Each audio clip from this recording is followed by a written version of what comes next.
Hello भानिज एकछिन यहाँ आउनुहोस् त यहाँ आज छलफल गरौँ भन्नुहोस् न मामा के छ बोला भन्नुहोस् न। अरू सन्चै आरामै हुनुहुन्छ? एकदम ठिक छ भन्नुहोस्। ए यो हाम्रो फागुन 21 गते नेपालमा चुनाव हुँदैछ। हजुर यो चोटिको भोट चाहिँ कसलाई दिने विचार गर्नुभएको छ त तपाईँले?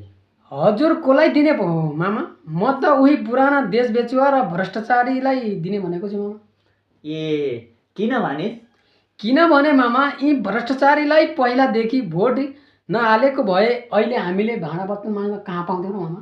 ए हामी यस्तो बेङ्गलोर भन्ने देशमा आएर देशीका भाडा माग्न पाउँथेनौँ होइन? होइन तिनीहरूलाई मामा। भोट नहालेको भए? हजुर हजुर ए त्यसो भए अहिले अब हामी भोट चाहिँ नयाँलाई दिन्छौँ कि पुरानालाई?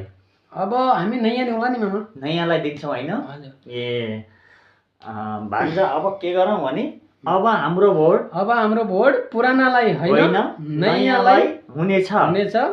हाम्रोलाई होइन राम्रोलाई हुनेछ। जय देश जय नरेश जय घन्टी। Thank you. तिनी बजाउनु होला गाउँघरमा सम्पूर्ण दाजुभाइहरूले घन्टीमा भोट हालेर होइन राम्रोलाई हेर्नु होला र विजय गराउनु होला भन्ने अनुरोधका साथ हामी धन्यवाद नमस्कार गर्छौँ। Thank you. धन्यवाद। Thank you.